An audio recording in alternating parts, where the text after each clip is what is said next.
Success in farming is all about precision and efficiency, ensuring every seed, every drop of water, every nutrient and treatment counts. TerraPlex Ag is helping farmers all over Iowa and the Midwest do just that. With precision ag drone technology and support from TerraPlex, you'll boost your productivity and make timely and informed decisions, all while reducing your costs and increasing your profit. It's time to revolutionize your farming. Harvest the benefits with TerraPlex Ag. Visit TerraPlexAg.com.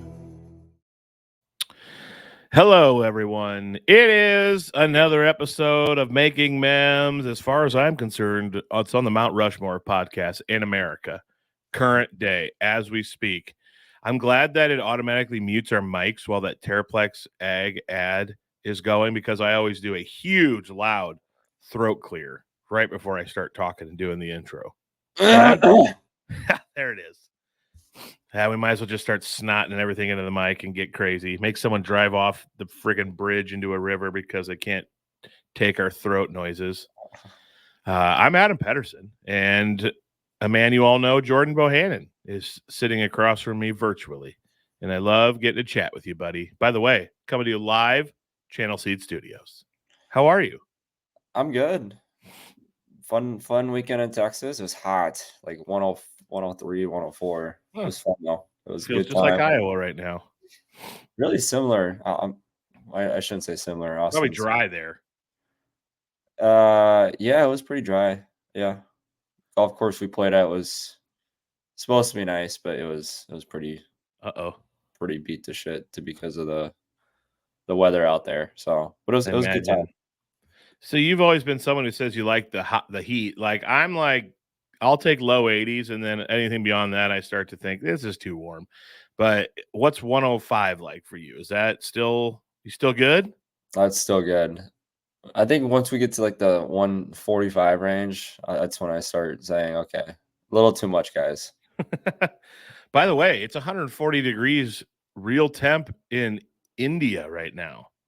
Is it actually? Yeah, I saw that India is having like a life-threatening heat wave. 140. Can you imagine?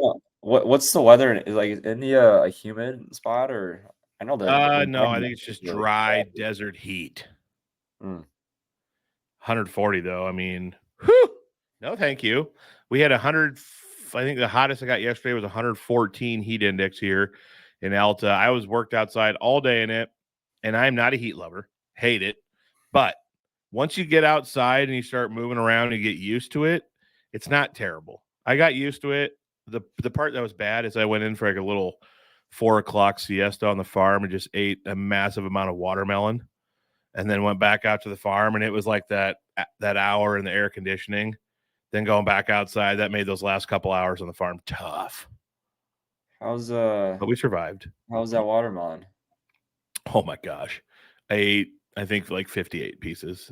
I felt disgusting after I went out. Well, I cut them up into little cubes, like 1-inch cubes, but I was bloated, but I couldn't stop. It just tastes so good. That might be a whole watermelon, Adam.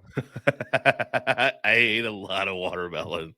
It was cut up into a giant, like a Tupperware container. I just sat with it on my lap and a fork, just one by one. Do you go straight, no sugar or anything? Straight up watermelon. I don't need anything. Yeah, man, watermelon is so good. It's so good. It's not my favorite fruit, but it's up there. It's in my top 5 for sure. Number 1 for me. I'm a big fan of it. Just a good old banana. Watermelon, actually, strawberry number 2. Watermelon's probably 3. Love a fresh kiwi. Also, peaches picked right off the tree. So underrated. Amazing. Grapefruit picked off the tree too. Oh my gosh. I've never experienced that. Where do you experience that? California? Yeah, California. I'm coming out there just for the grapefruit. It is. Hope you got a room for me. It is unbelievable. And juicing the stuff too. Like there's, yeah. Like I imagine you eat it and it's just makes that noise because all the water and juice is running all over.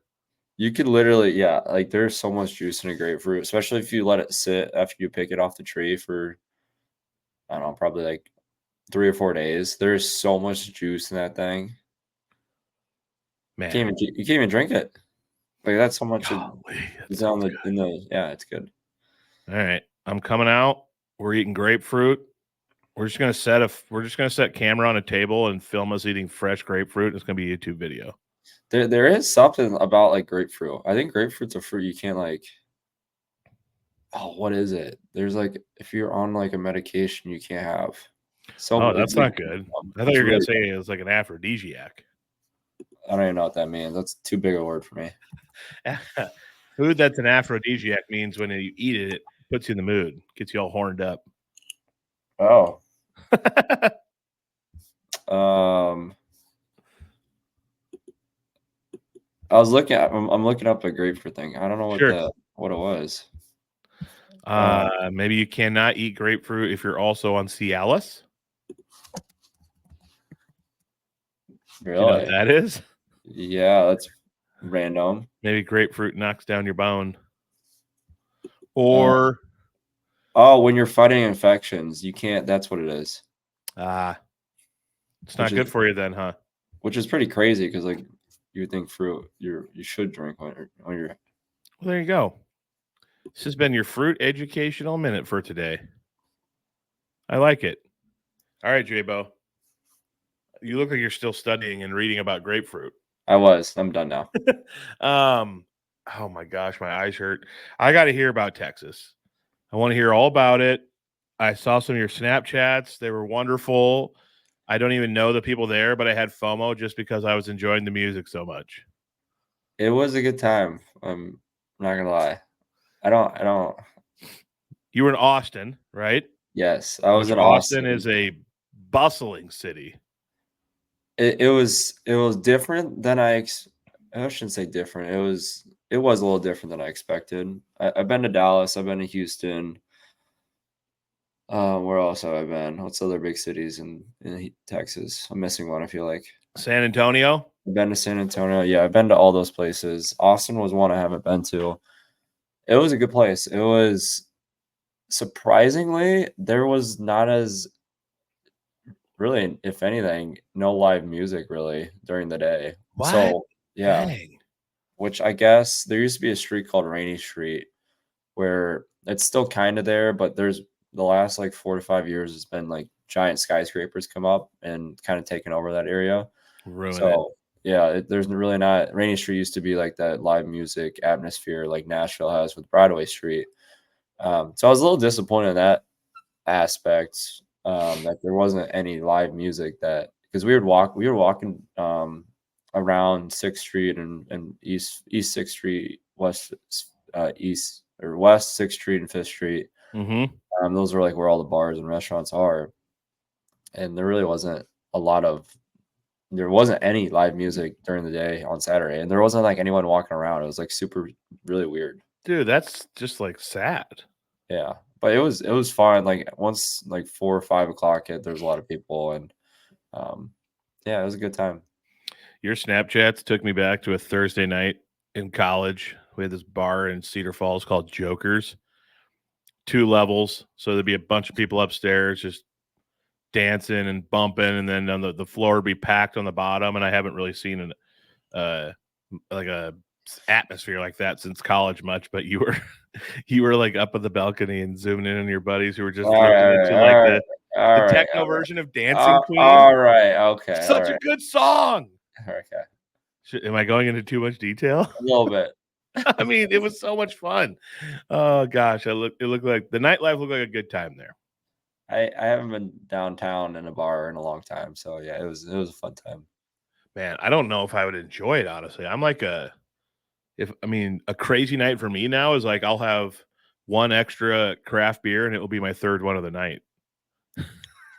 Yeah, I haven't. If I get over 1 Easy Eddie, I'm a little fuzzy. Oh man. Well, I'm glad you had fun.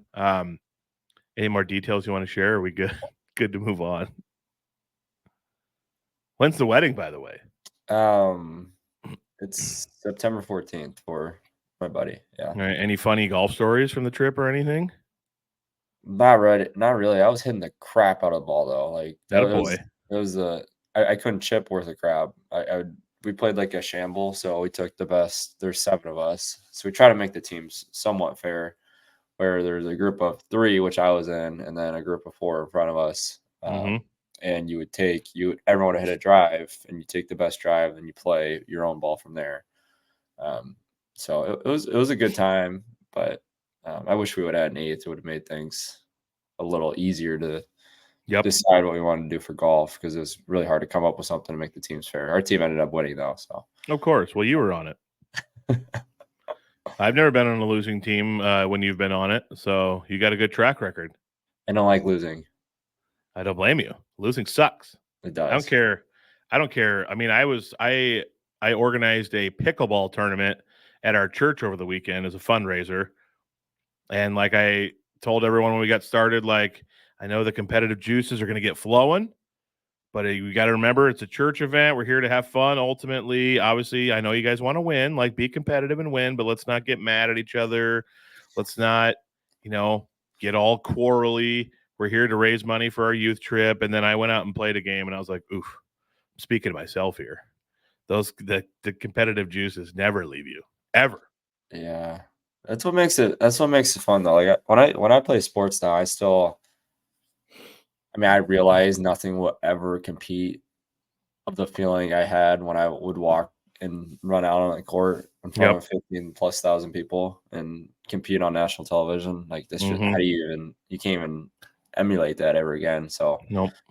I always have that in the back of my mind. I was like, okay, I gotta take it down a notch a little bit. I've been there. I can't get there. This is not the time and place. But I don't like losing, so I'll still go through that threshold of, should I break free and become a psycho like I am in basketball?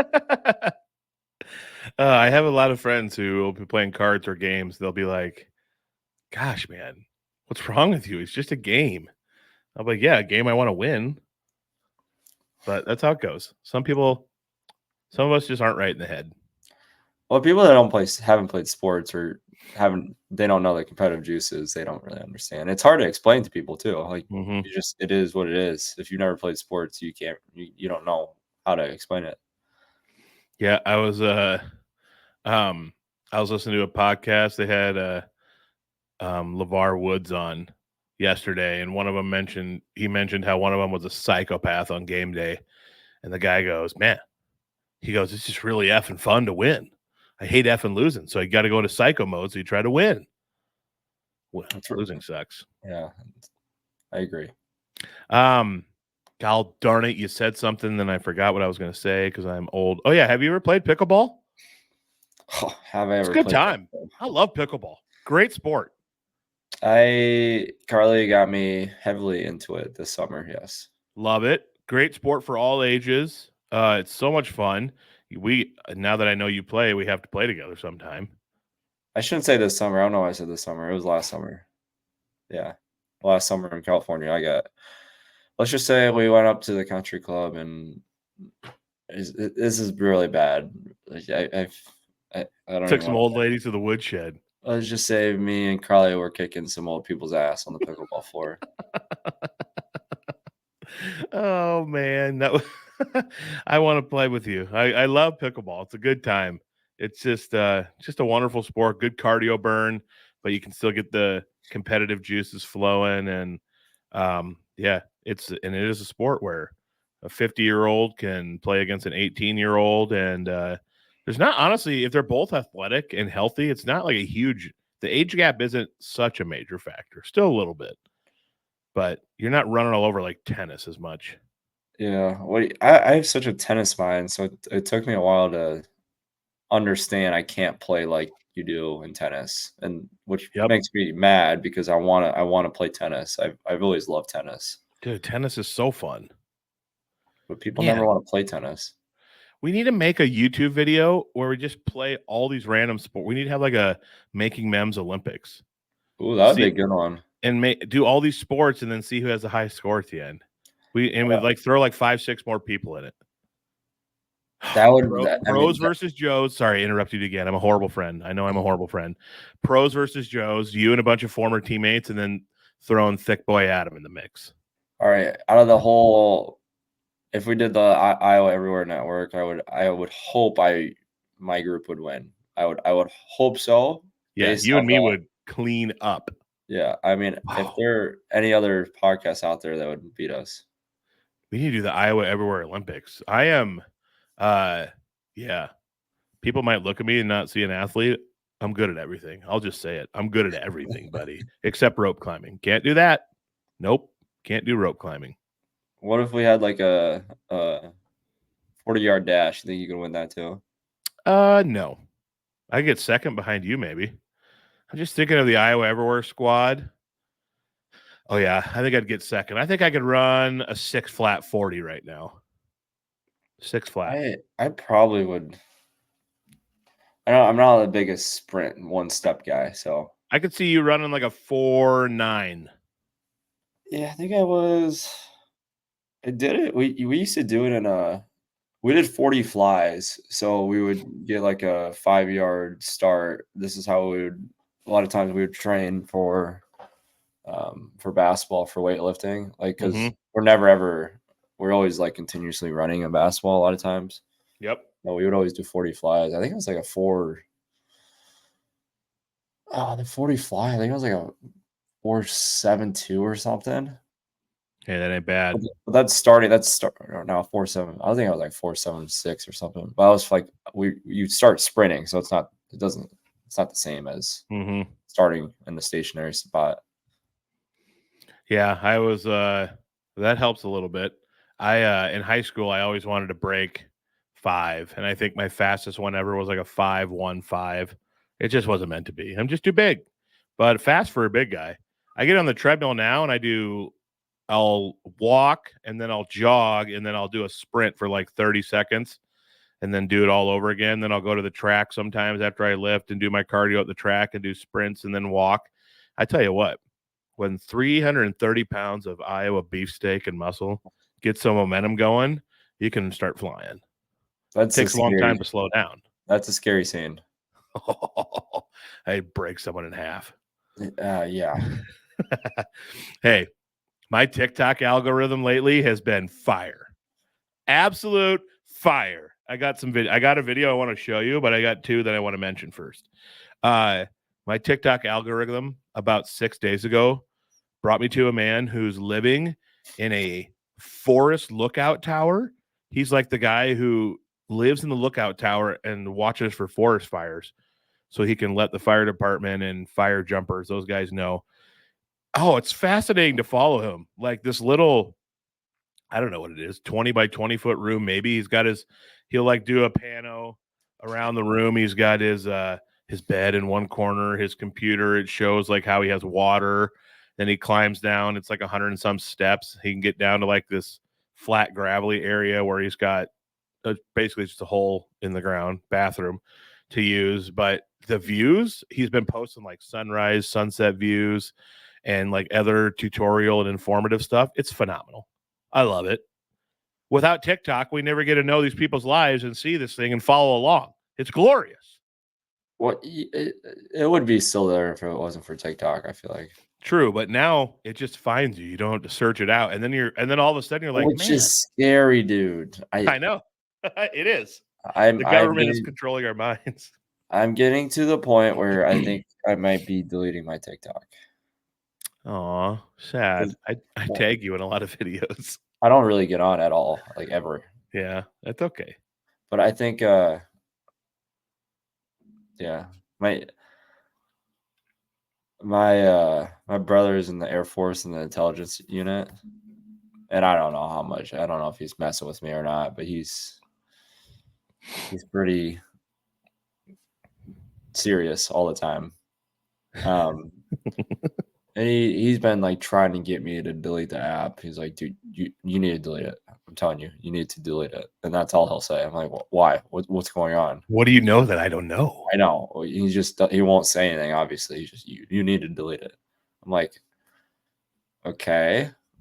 And there was I forgot about this. So I was actually, I know this is going off tangent here, but what was it It was It was last summer. I got asked to go play in China with the top G League players.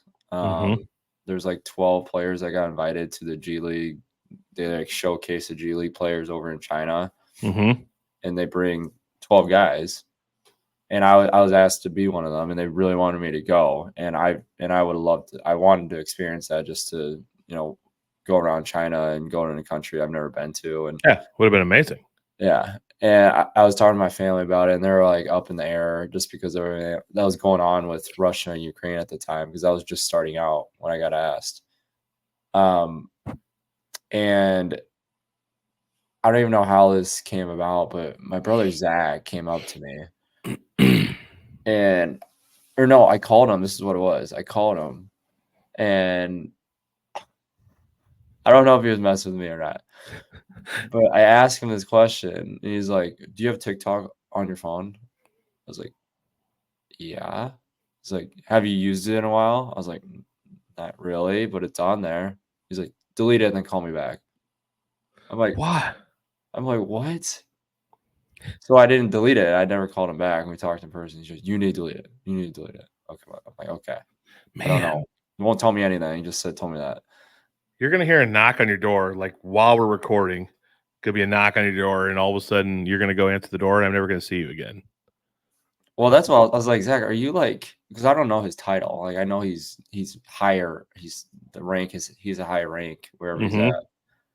The reason I know this is because we traveled to Salt Lake City last April, and we went to the Air Force Base there, and we got invited. And this is an incredible story, actually. I posted a photo when we were in Salt Lake City for the G League game. We were playing in Salt Lake City. We went to the Air Force Base because my brother was out there for a week or two to do some military duties. Yeah. And he took me around the Air Force Base and toured me around, and I met like the no, that wasn't the time I met him, but he was talking about the people that there's a lot of Iowa people in this Air Force Base, and the wing commander, like the head of like the entire Air Force Base, like he's like way up there in like the chain of command. Like if in that Air Force Base, because of how big that Air Force Base is. So it's like if he was like 7th in command of the United States technically. If like something happened to all the people in front of him, he would be the one that would be the president. Which is crazy to think about, because I'm like, oh my gosh. And he was an Iowa guy, and I posted a photo of a F-35 taking off. Because we're watching them take off and land. And the guy that's the wing commander DMs me, and he asked me and Zach to come out to his buddies, who's a fighter pilot, is retiring this next couple months. Come out to the retirement party. Came out to the retirement party a couple months later in June, or in April when I was talking about. So this was January when the G League game. We got asked to come back in April. And he was touring me around all the Air Force bases and stuff. And how I found out how he was like higher up is we get into like you have to like go through the gate and like show your ID, and there's like guards carrying like AKs. Like, it's the scariest crap ever. That's amazing.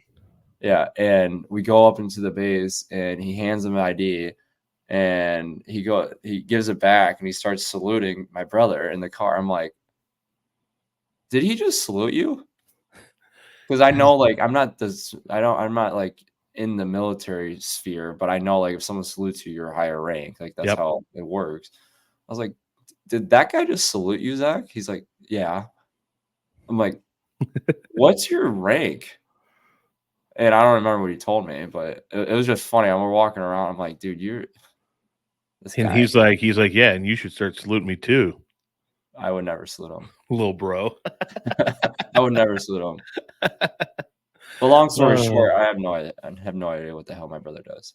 Let's get him on the pod and see if he can spill some secrets. He won't. I promise you he won't. Man, this pod could blow up if he would just let it all fly, and then he'd get fired, and then people would get in trouble. Then he might get killed. Yeah.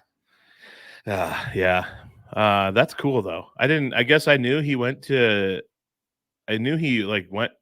did sports at the mill. He played at Air Force. Yeah, he was at the Air Force Academy for 2 years. Yeah, I knew that, but I guess I didn't even like think like, oh, maybe he just stayed in the military. That's cool. He's I think he's technically out of the Madison National Guard right now, but he's in the intelligence unit because the National Guard and Air Force technically work hand to hand. So he's in the intelligence unit, whatever it's called right now. Well, that means he knows a lot of things that we could probably never know. Well, it is funny because anytime there's like a cyber attack article written or news or headline, my brothers always just give so much crap to Zach. I was like, looks like someone wasn't doing their job today. Yes. That's exactly how a brother relationship should be. Oh, man. All right. My second TikTok thing that has got presented to me, which I have been following this guy. I actually went back and watched every single video from when he started this documentation. It was a man who's sailing solo across the Pacific Ocean, and I randomly come across his thing one day and says like day 32 or something of sailing solo across the Pacific Ocean. He was like catching fish. I saw this. Bro, this is amazing. And so I went back to day one and watched every single video to catch up, and I've been following along ever since. So much fun to watch. So dangerous. Like he set up his camera and showed what it's like some nights when he's trying to sleep with rough seas. He's getting thrown all over in bed. And so he's like trying to tuck himself in. So he's like barricaded, not getting thrown against the wall, catching fish, his cool little setup, and how he like fried these fish up when he caught them. Like it looked awesome. I could never do it, but it looks so cool. I'm assuming he brought some sort of vitamin C so he doesn't get scurvy out there. I sure hope so. Man, it's funny. Everyone keeps posting like, man, this guy's cell service is better in the middle of the ocean than mine is sitting 2 feet from my router at home. Yeah, how does that work? I don't know. I imagine, I don't know, satellite internet maybe out there in the middle of the ocean. Really no idea. I didn't. Yeah. You know, we should try to get that guy on the podcast. Yeah. Good luck. Imagine the stories. Imagine the stench though in that boat. Maybe he gets in the ocean occasionally to rinse off and stuff. But whenever someone's doing an adventure like that, one of the first thoughts I have is, boy, I would feel gross. That's something I don't want to think about is the stench. Stuff start growing in places you don't want potentially if you don't clean yourself. Yeah, no kidding. All right. And I want to show you this TikTok video. This was so satisfying. I'm going to add it to stage now. I watched this the other day and I was like, what is happening? Why are these people pulling a tarp underneath this tree? I'm going to try to make this big. This was so satisfying. Watch it. They were collecting cherries. Here we go. We put this on, shakes it. Ah, look at them all. How neat. How neat is that? Pull the tarp under the tree. This thing, at first I thought they were cutting the tree down. I was like, what's happening? Nope. Collecting cherries. Then this tarp rolls back up into this thing, and all the cherries are in there. Look at that. Amazing. Wow. I didn't know. Is that what you normally do? I guess. I was so fascinated by it when I saw it. I was like, that's the coolest thing I've ever seen. I didn't realize that's what you did when you're picking cherries. Yeah. And so it's fascinating, all the things you can learn from TikTok. I never knew they did that. Do they post that like all the time? Probably. I don't know. It just shows up on my For You page. TikTok knows that I want to see. I don't want to see naked girls dancing. I don't want to see all that smut. I want to see some guy sailing across the ocean by himself, or I want to see a guy in a lookout tower, or I want to see how cherries get extracted from a tree. This is what I want to see, the weird stuff. I mean that's the cool stuff, but I feel like without TikTok you still be able to get that like on YouTube. Yep. But then I wouldn't be sitting on my couch someday being like, I wonder how cherries get picked. But now I don't have to. It just presented to me. Isn't it scary though, like how long you could be on TikTok for? I've done 3 hours before and been like, well, I'm going to be a piece of crap tomorrow because I'm getting 4 hours of sleep now instead of 7. Idiot. Yeah. There should be like a state or a countrywide rule that past 10 p.m., anytime you touch your phone, you get shocked. Maybe past midnight. 10 p.m. maybe is a little early. 10, yeah, I mean, past midnight, shock. That might be illegal. Go to bed. Probably. But China might do it. Communism countries. Well, they definitely do it, I bet. All right. It is time for our Ag Minute. We had a lot of fun talking. This might get a little sad. Our Ag Minute, powered by Terraplex Ag.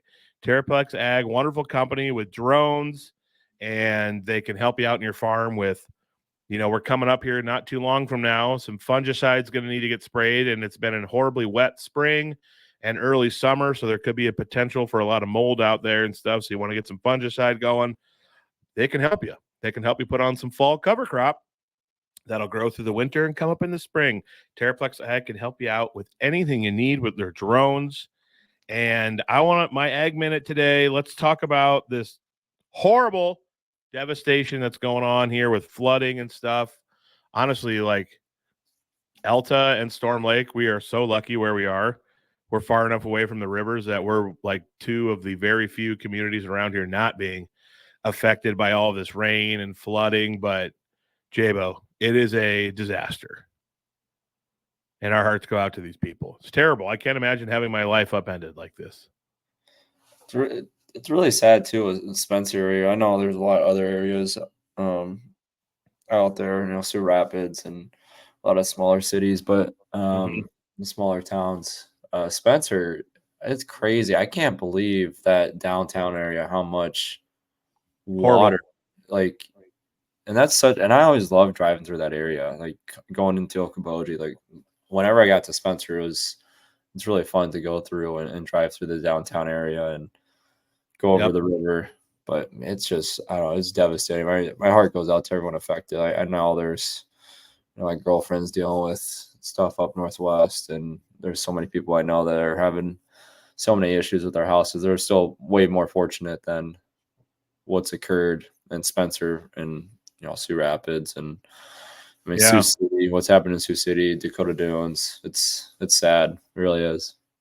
Gosh, I'm trying to pull this picture up from Facebook. It's not very big. I'm just trying to find one that was in my feed sometime in the last couple of days.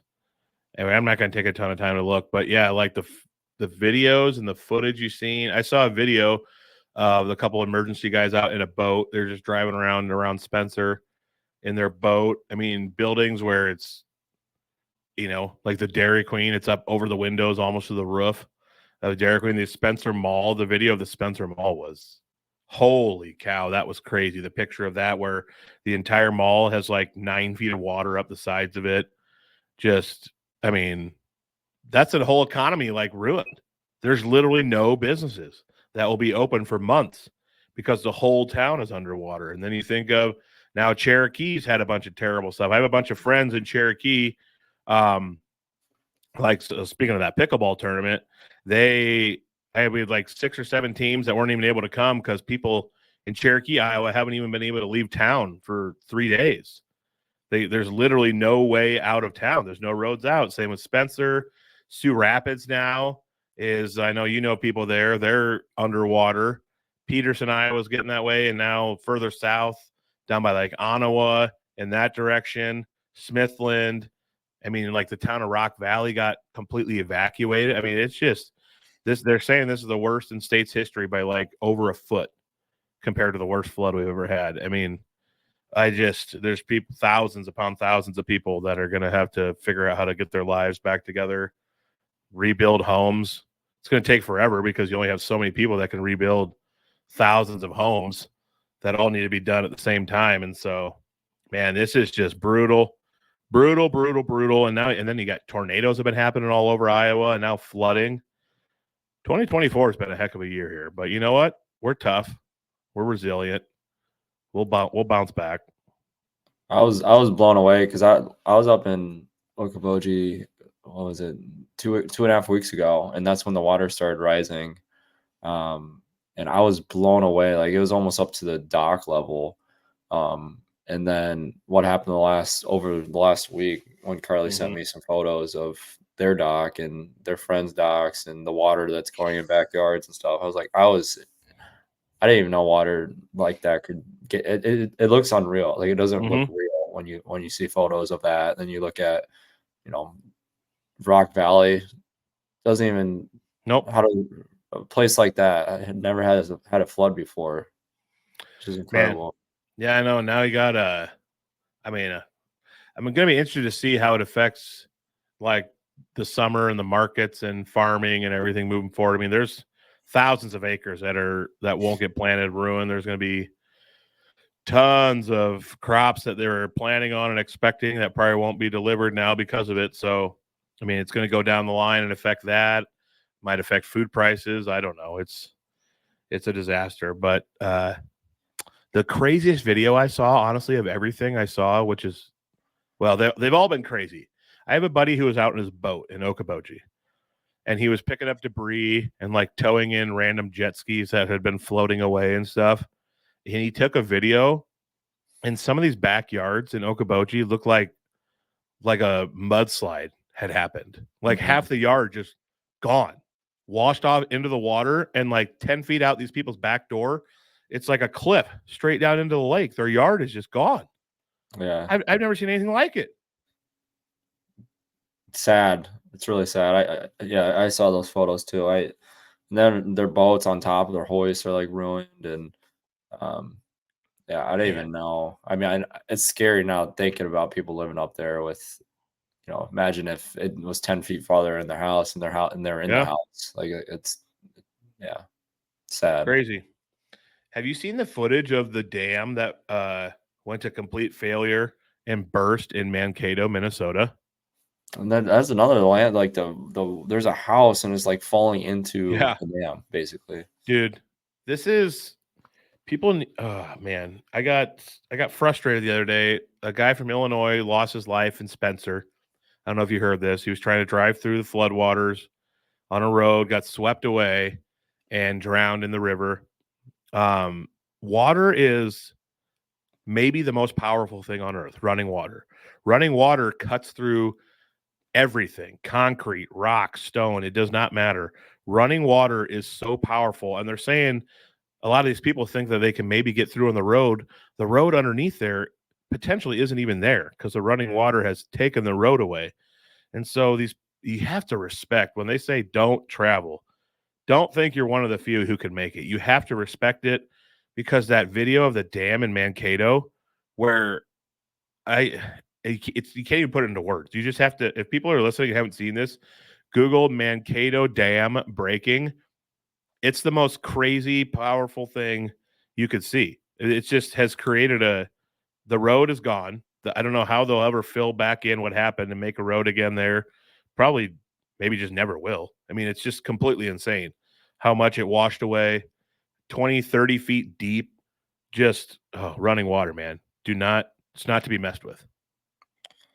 Well, there's just, I mean, water is going to find an area to go no matter what's in its way. So. Crazy. Hopefully it starts going to, obviously it's moving further south down the Little Sioux, but now some of the first people who were affected by it sounds like the water levels are starting to go down. Finally, hopefully, come fall and football season, when we talk about stuff that in the grand scheme of things doesn't matter here, some lives will be put back together. Obviously, it's probably going to still be people 3 months from now working on getting their homes back, but hopefully water will be gone. People can find some semblance of normality again as we go into fall and winter here in Iowa. But it's been a doozy of a summer. We could use a break from the weather we've had here, from tornadoes to flooding. It'd be nice to just have a normal summer the rest of the summer. I just don't know how much is going to be. I don't think anything will be normal this summer anywhere in Northwest Iowa, unfortunately. No.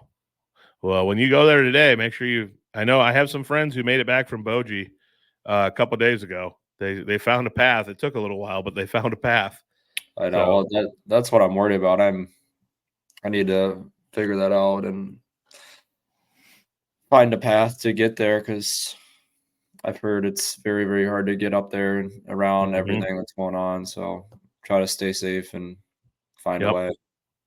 Well, if you get there and realize I'm not sure it's going to happen, old Uncle Ped's got a room for you in Alta, Iowa. Appreciate that. All right. Let's talk about some sports stuff here quick. First of all, I just want to say this. Caitlin Clark's teammates stink. Catch a pass. It won't be the end of the world if you catch a freaking pass. You're not wrong. I didn't watch the game, but I've heard people are on her teammates' ass right now. I'm tired of people posting about how many turnovers she has. Watch a freaking game. Just watch one. She is dropping dimes for these teammates who can't catch a freaking pass to save their lives. My gosh. It's amazing how Kate Martin and Hannah Stolke, Molly Davis, Gabby Marshall, all of her teammates, Sharon Goodman, they didn't seem to have a problem with it. And now these are pros she's playing with. I mean, I understand you have to play together, like figure it out, get a comfort level, but for crying out loud, at the end of the day, a bounce pass right to your hands is a bounce pass, regardless of how long you've played with someone. Catch the frickin' pass and make the layup. Did you watch the game? I've watched like 5 of her games, and I get appalled by her teammates not being able to catch a pass. But the most recent one that everyone was talking about, like, oh yeah, I watched it. It was kind of drama free. Really? It was. There wasn't a lot of drama. I don't know. Anytime Angel Reese is talking nowadays, I'd basically just change the channel or scroll past because she annoys me so much. I can't stand hypocrites, and she's a massive one. Sorry, that was rude. But anyway, I hope she sees this. I did watch it. There was one time Caitlin throws a cross court dime to a girl in the wing who has an open three, just completely goes right through her hands out of bounds. Another one, same girl, I think, fast break. Caitlin throws a freaking missile of a bounce pass perfectly between 2 defenders, bounces up right into the girl's hand. She fumbles it, then tries to do a reverse layup and throws the ball at the bottom of the rim. I about puked. Do you think her teammates like her? That's a great question. I think, yeah, she seems to get along with, well, there's some that she posts videos with. They seem to get along. I do think that some of them probably don't, because even her own teammates, I think, are a little jealous of her. And it's kind of weird, like, I don't know. I think a lot of the people in the WNBA are a little catty and upset that they're not getting the attention. And it's like the best thing ever for the league, and they're all just stepping on each other's feet. But I'm not sure if her teammates like her. I have the feeling that they don't, but I don't know. I don't want to. Are you here to break news? Are they dropping passes on purpose? No, I don't know. I just think there's definitely some jealousy that's going on, and oh yeah, without question. And they just, for whatever reason, they don't like her because of that. Man, I think you're right. And boy, I sure hope the old Indiana Fever Stonehands get it figured out one of these days, because she's going to get a break from the Olympics, and that month off where she can get some rest and recovery finally, because college season basically went straight into WNBA. They can make a playoff push, and that would be massive for their league to have Caitlin Clark in the playoffs.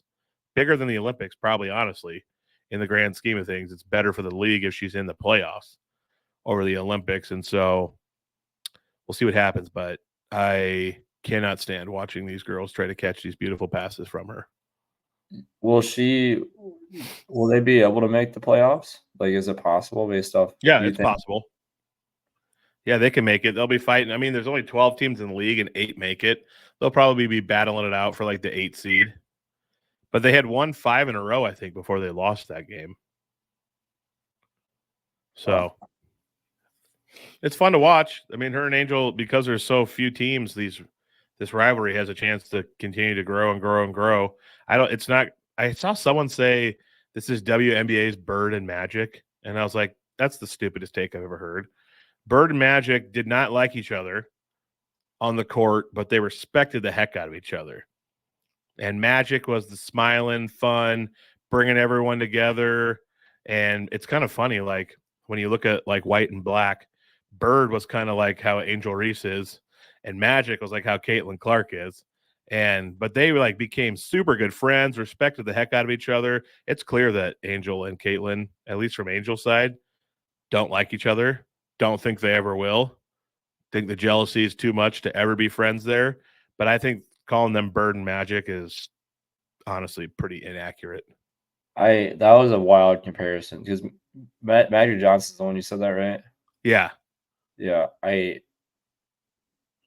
That is a wild comparison. That's almost worse than your Nicholas Barrow one last year. Oh man, that one's gonna live on forever.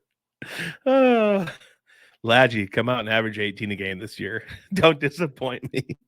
Just an incredible comparison. Oh, that's funny.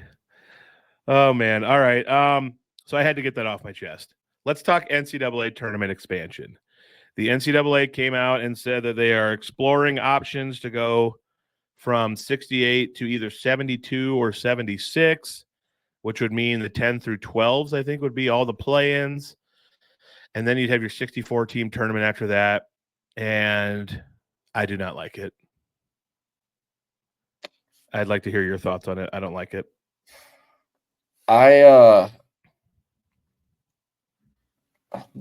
You know where I stand with NCAA. I don't know why they would change it. But the thing I will say is people kind of always shy away from the fact they just did change it not too long ago to add in the play game. What year was that, if you would guess? Oh my gosh, 2012-ish, maybe. Oh, is that okay? I was figuring it'd be by like 2016 or 2017. I don't know. I could be way off. Yeah. But anyway, it's not too long ago they did change it to add 4 more teams technically. I know people don't want to say the playing game. I'm one of them. I don't think the playing game is a part of the NCAA tournament because it's called the playing game. Like you're not in the tournament. But yes, I think it's crazy to add any more teams because it ruins the flair of the tournaments for the best teams in the country to be able to play in it. And if we keep adding teams, it feels like a participation award where anyone can play. It's everyone's game. Well, that's not the whole point of playing all year round to build your resume now because you keep adding teams. And what's the point of playing games throughout the season then? Yep. Just looked it up, 2011, by the way. But yeah, like I've always had the mindset, first of all, I didn't want the first one. It's the most beautiful sporting event on earth. That and the Super Bowl, 64-team tournament, battle it out, let's go. And it's just, in my opinion, you have a tournament all season long, and you have a tournament to try to get in and quit your whining if you didn't make it. It's called your conference tournament. Like, win your conference tournament and you're guaranteed in. So I feel like you have play-in games opportunity. It's called your conference tournament. Now, maybe someone will come out with 8 bullet points why I'm an idiot for saying that, but that's been my thought. You have the conference tournament. There's your opportunity to get in, and we just keep adding more and more and more, and it just waters it down. It's like college football bowl games.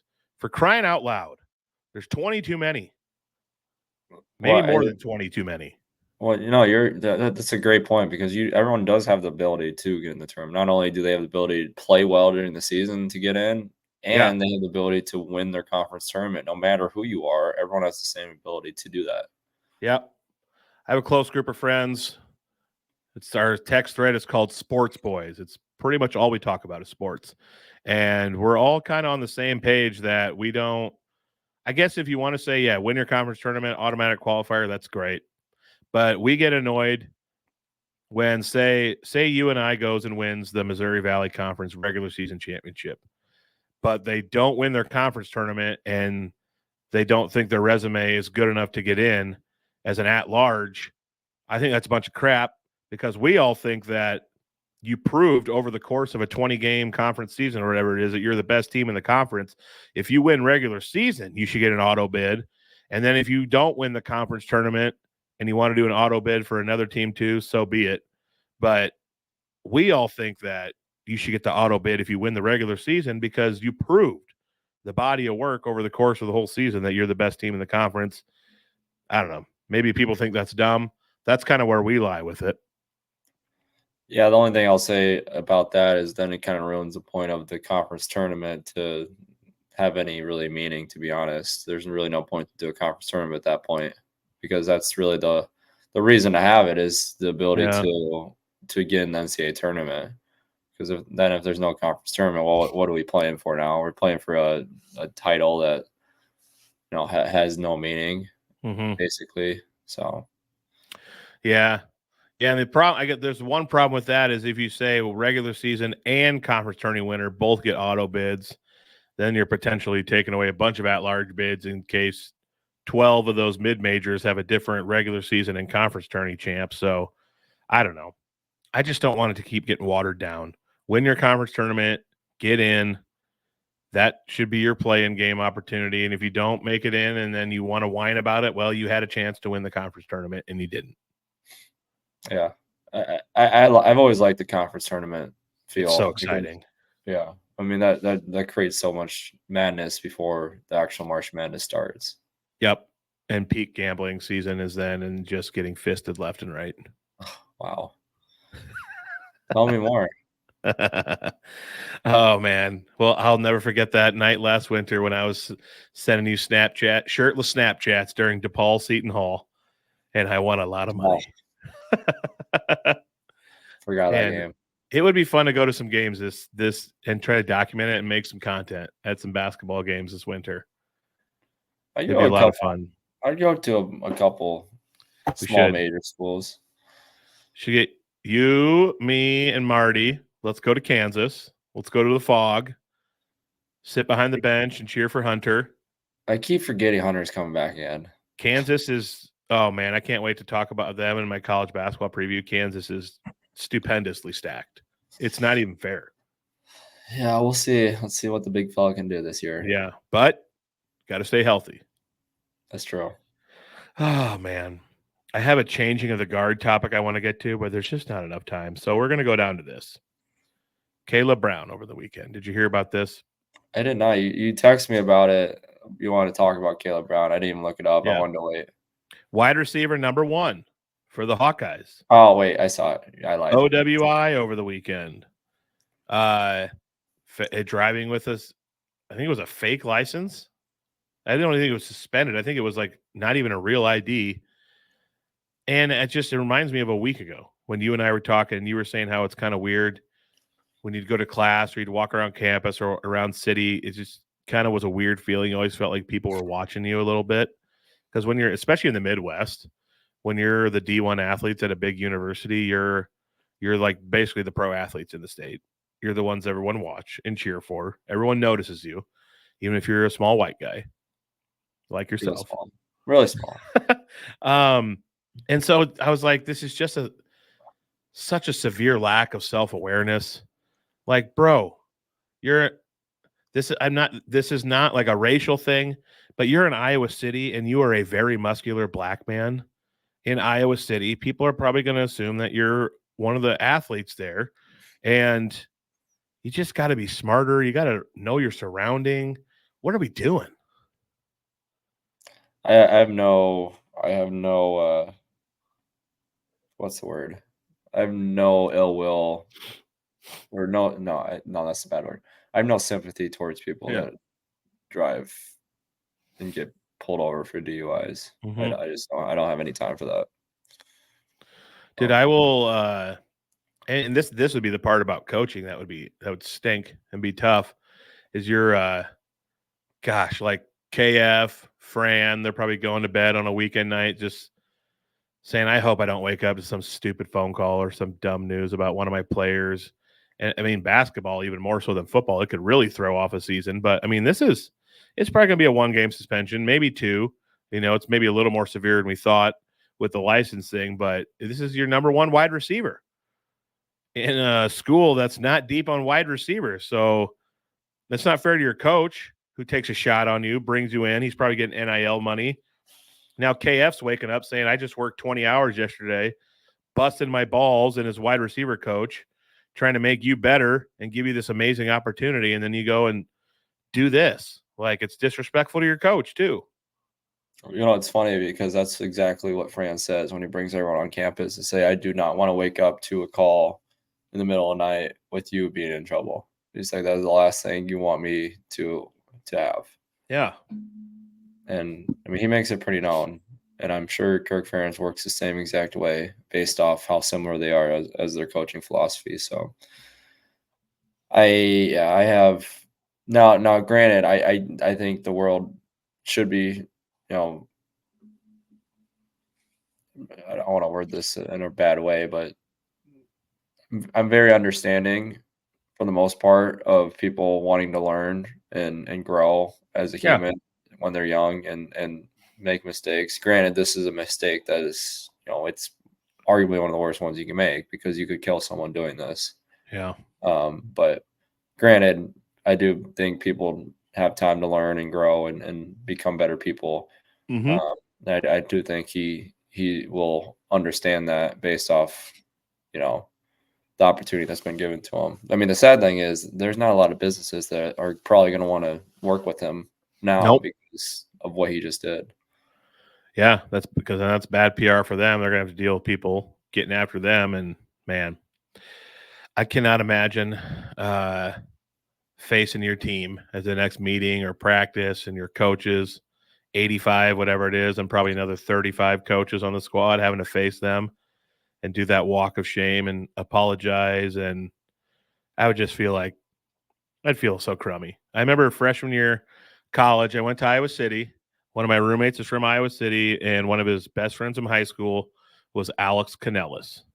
Don't know if you know that name. He was a stud in high school and was amazing at football. He played a lot as a true freshman for the Hawks, was well on his way to a great NFL career, and concussions got the best of him. He had to call it a career.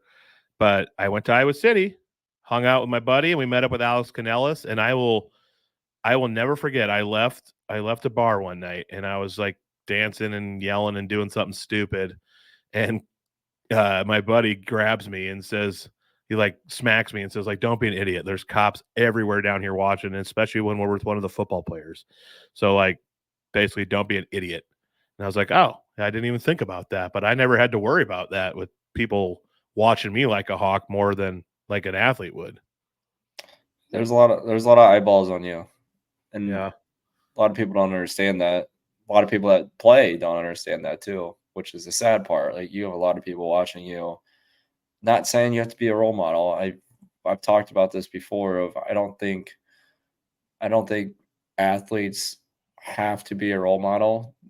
Technically, I think they just go about their everyday business, and if they do what they should, they're going to be role models.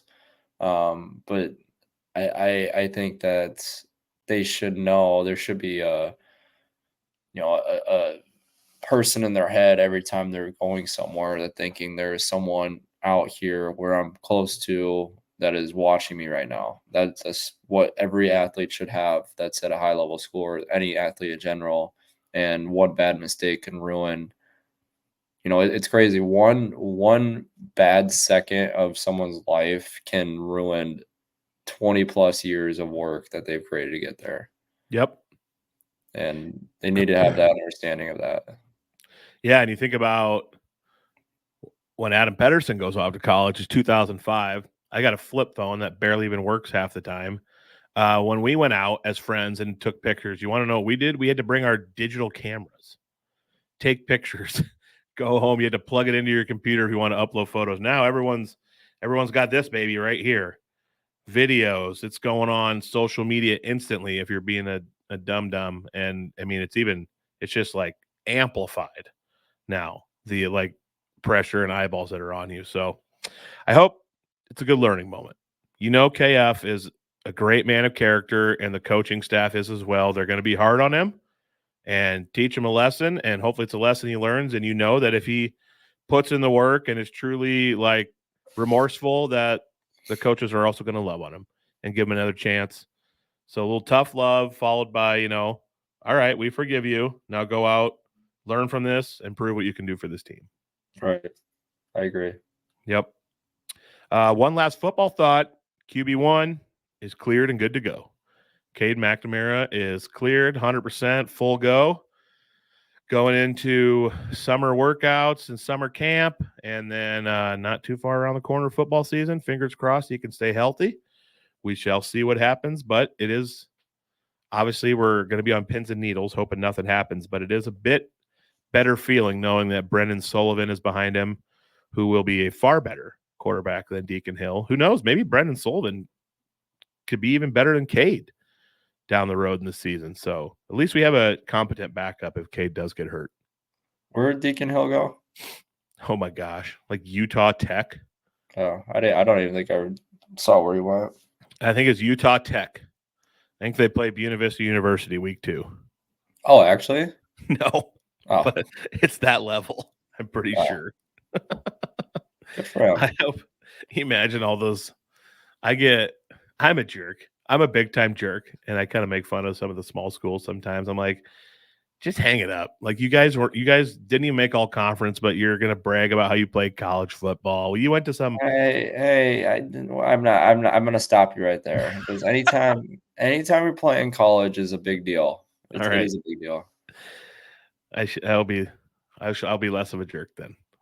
I won't throw the shade I was about ready to throw. I probably would have just pissed off a lot of our listeners. Well, it's probably too late. They all hate me now. The reason I say that, Adam, is because when you get to that level, it's all, not saying it's the case at the big level because there's still love for the game there, but you really got to love the game at that level. True, because it's a grind and it's a lot of hard work and not a lot of notoriety and other stuff that comes with it, more like a high level. So, yeah, I'll agree with you there.